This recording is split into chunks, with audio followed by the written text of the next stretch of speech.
it's just so much longer after being lost in like 1846 or something. I think that's really crazy. So, I have no idea what actually happened or what's going on. Yeah. Anyway, crazy Wikipedia. If you have something in particular you'd like me to read about, please leave it in the comments below. I love reading and learning new things. That's why I make these videos. And for you, I make these videos to help you relax, be entertained, have something to listen to, or so that you feel like you're not alone, you have a friend, and to be a sleep aid, of course. Okay.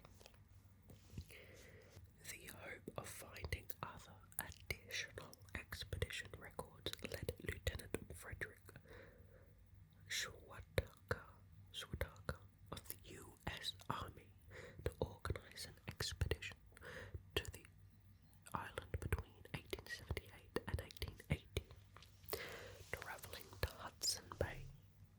On this schooner, Ethan Schwatka, assembling a team that included Inuits who had assisted Hall, continued north by foot and dog sled, interviewing Inuits, visiting known or likely sites of Franklin expedition remains, and wintering off King William Island.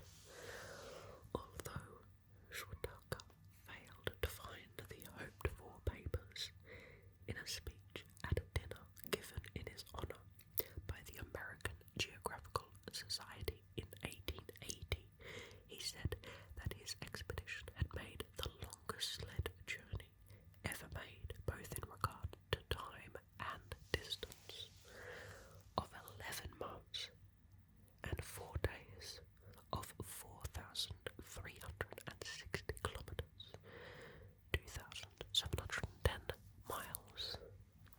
That it was the first Arctic expedition on which the whites relied entirely on the same diet as the Inuit, and that it established the loss of the Franklin records beyond all reasonable doubt. However, Schwatka was successful in locating the remains of one of Franklin's men, identified by personal effects as John Irving, 3rd Lieutenant aboard Terror. Schwatka had Irving's remains returned to Scotland, where they were buried with full honours at Dean Cemetery in Edinburgh. On the 7th of January 1881, the Schwatka expedition found no remnants of the Franklin expedition south of a place now known as Starvation Cove on the Adelaide Peninsula. This was about 40 miles, which is 6 kilometres north of Crossier's stated goal, the Back River, and several hundred miles away from the nearest western outpost on the Great Slave Lake. Woodman wrote of Inuit reports that between 1852 and 1854, Crozier and one other expedition member were seen in the Baker Lake area about 400 kilometres to the south, where in 1948 Farley Mowat found a very ancient cairn, not of normal Eskimo construction, inside which were shreds of a hardwood box with dovetail joints. Now to contemporary search expeditions. We'll start with Alder and Co. Later, 1848, East James Clark Ross to Somerset Island because of ice. Centre Ray Richardson Arctic Expedition, Mackenzie River and along the coast and west to the HMS Plover, HMS Herald to Bering Strait. William Bullen reaches Mackenzie by whaleboat. 1850, West Richard Collinson, Robert McClure to Bering Strait. McClure frozen in at Banks Island and investigator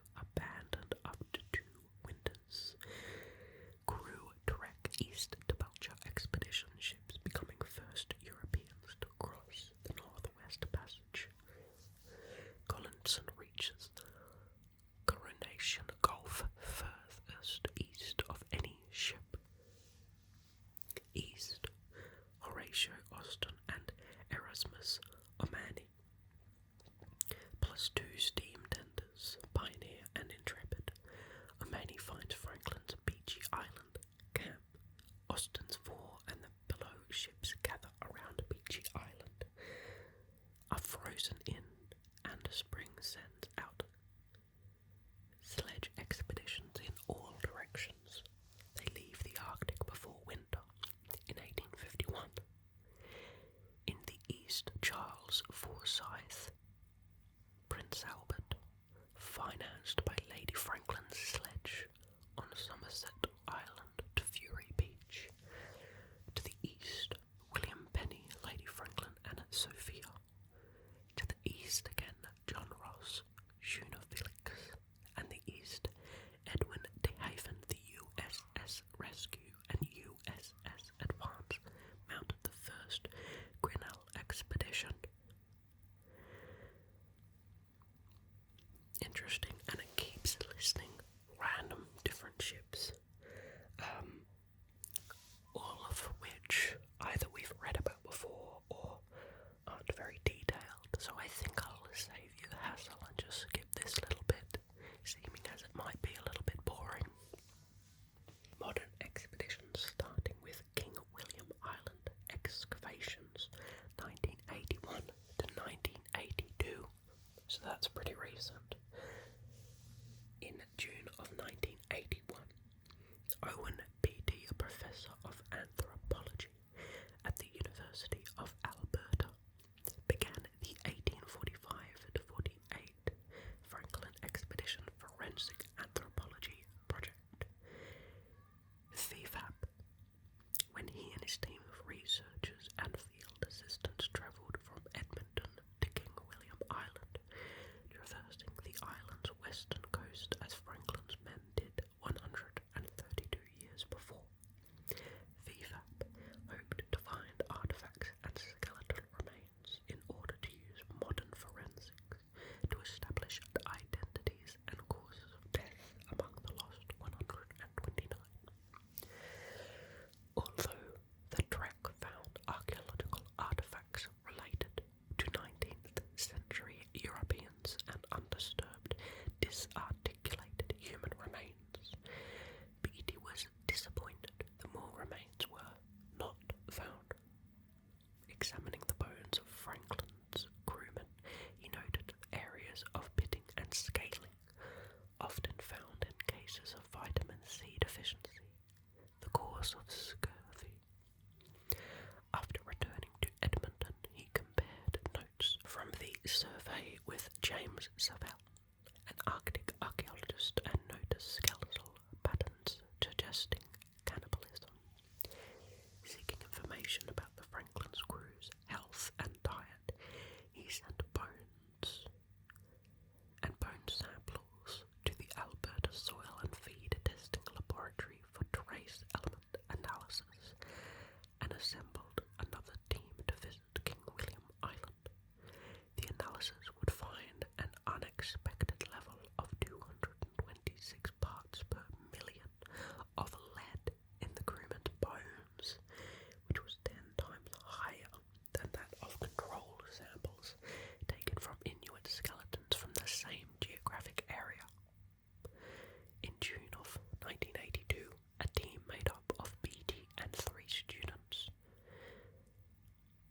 Wade Quell, a graduate student in anthropology at the University of Alberta, Arne Carlson, an archaeology and geography student from Simon Fraser University in British Columbia, and Arsene Tunglik, an Inuit student and field assistant, was flown to the west coast of King William Island, where they retraced some of the steps of McClintock in 1859 and Schwatka in 1878 to 79. Discoveries during this expedition included the remains of between 6 and 14 men in the vicinity of McClintock's boat place, and artifacts including a complete boot sole fitted with makeshift cleats for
tested only by forensic examination of preserved soft tissue.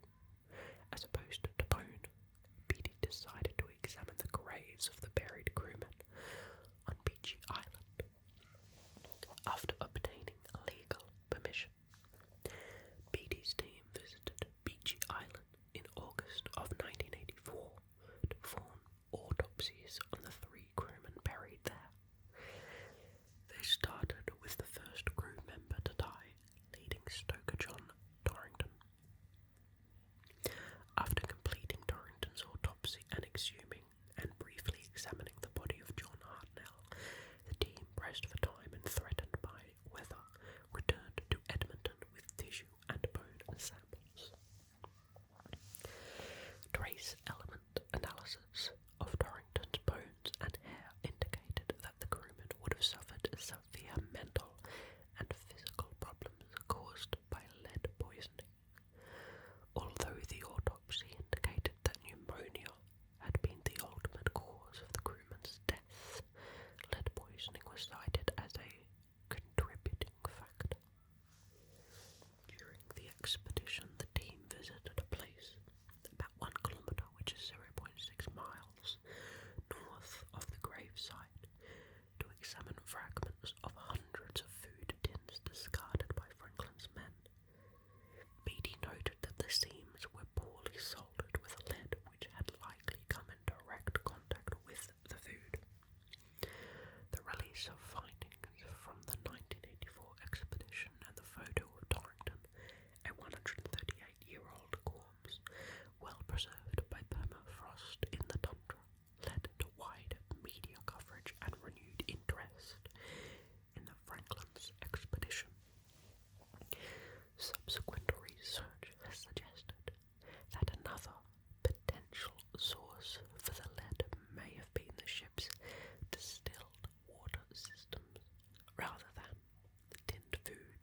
KTH Farrer argued that it is impossible to see how one could ingest from the canned food the amount of lead, 3.3 milligrams per day over 8 months, required to raise the PBB level to 80 something per DL, at which symptoms of lead poisoning began to appear in adults, and the suggestion that bone lead in adults could be swamped by lead ingested from food over a period of a few months or even 3 years seems scarcely tenable. In addition, tinned food was in widespread use within the Royal Navy at that time, and its use did not lead to any significant increase in lead poisoning elsewhere. Interesting, okay. However, and uniquely for this expedition, only the ships were fitted with converted railway locomotive engines for auxiliary propulsion, which required an estimated 1 ton of fresh water per hour when steaming. It is highly probable that it was for this reason that the ships were fitted with a unique desalination system which, given the materials in use at the time, would have produced large quantities of water with a very high lead content.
damaged the wooden lid of his coffin, and the coffin plaque was missing.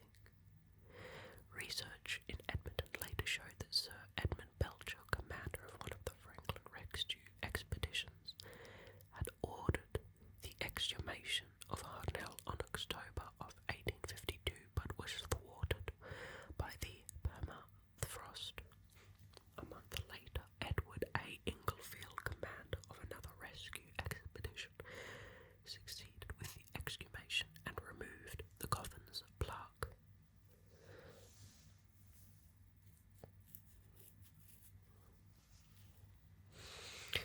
Unlike Hartnell's grave, the grave of Private William Brain was largely intact.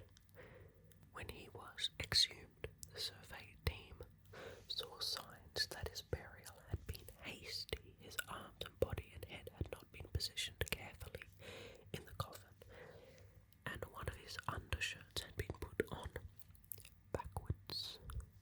The coffin seemed too small for him. Its lid had pressed down on the nose. A large copper plaque with his name and other personal data punched into it adorned his coffin. Now the NGLJ2 excavations of 1992. In 1992, Franklin scholar Barry Ranford and his colleagues Mike Yaroshevich discovered human skeletal remains and artifacts of what they suspected to be some sort of lost crewman of the expedition. The site matches the physical descriptions of McClintock's boat place. In 1993, a team of archaeologists and forensic anthropologists returned to the site, which they referenced to as NGLJ2, on the western shores of King William Island in Erebus Bay, to excavate these remains. These excavations uncovered nearly 400 bones and bone fragments, and physical artifacts ranging from pieces of clay, pipes, to buttons and brass fittings. Examination of these bones by Anne Keenlyside, the expedition's forensic scientist, showed elevated levels of lead and many cut marks consistent with defleshing. On the basis of this expedition, it has become generally accepted that at least some of the groups of Franklin's men resorted to cannibalism in their final distress.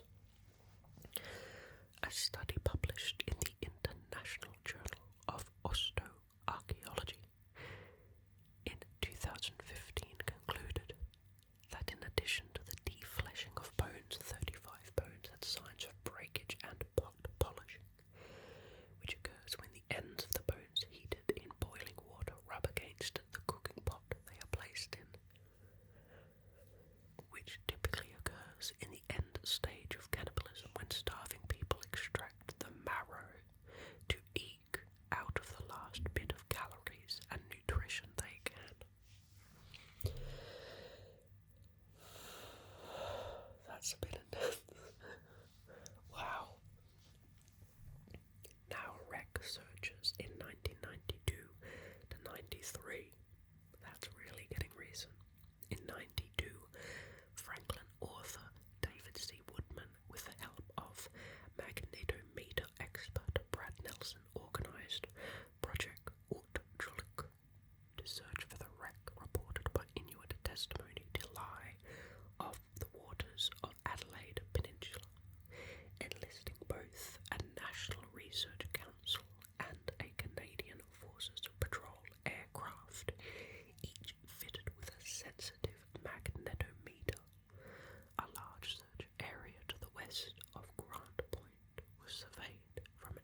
busy.